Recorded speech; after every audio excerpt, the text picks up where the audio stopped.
प्राथमिक माहिती अशी प्राप्त होती आहे की 8 तारखेला मेळा पोलीस स्टेशन अंतर्गत एका हॉटेलमध्ये काही लोकांमध्ये भांडणं झालेली होती।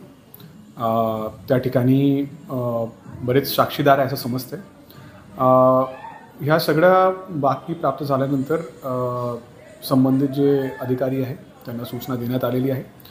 त्याचबरोबर उपविभागीय पोलीस अधिकारी सातारा यांच्याकडनं या संपूर्ण प्रकरणाचा एक अहवाल मागण्यात आलेला आहे।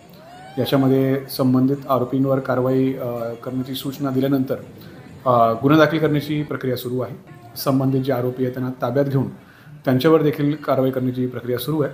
त्याचबरोबर ह्या कारवाईमध्ये आणि संपूर्ण प्रकरणामध्ये जी घडामोडी आहे त्याचा एक सविस्तर अहवाल उपविभागीय पोलीस अधिकारी वाई हे माझ्याकडे सादर करणार आहे आणि ते सादर केल्यानंतर याच्यामध्ये पुढील कारवाई करण्यात येईल। याच्यामध्ये काही महिला बारबाला नाचवल्या गेल्या हा एक प्रकार समोर आला आहे। त्याच्यामध्ये पोलीस बंदोबस्त असल्याची चर्चा होती, हे नेमकं काय करतं?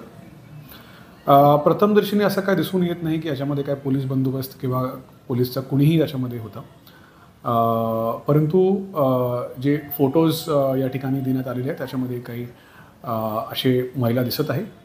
त्या बाबतीत देखील उपविभागीय पोलीस अधिकारी वाई हे चौकशी करत आहे। त्याचबरोबर प्रभारी मेळा जे आहे त्यांच्या तपासमध्ये देखील या गोष्टींचा ते सखोल तपास करणार आहे आणि संबंधितांवर नक्कीच कारवाई करण्यात येईल। यामध्ये काही रेकॉर्डवरचे गुन्हेगार वगैरे त्यामध्ये होते का आणि आता काही ताब्यात काही पुन्हा घेतले? याच्यामध्ये सर्व जे लोक असतील कोणीही तो असो त्याच्यावर रेकॉर्ड असेल किंवा नसेल त्यांच्यावर कारवाई करण्यात येईल। एवढंच मी या वेळेस तुम्हाला सांगू शकतो। धन्यवाद।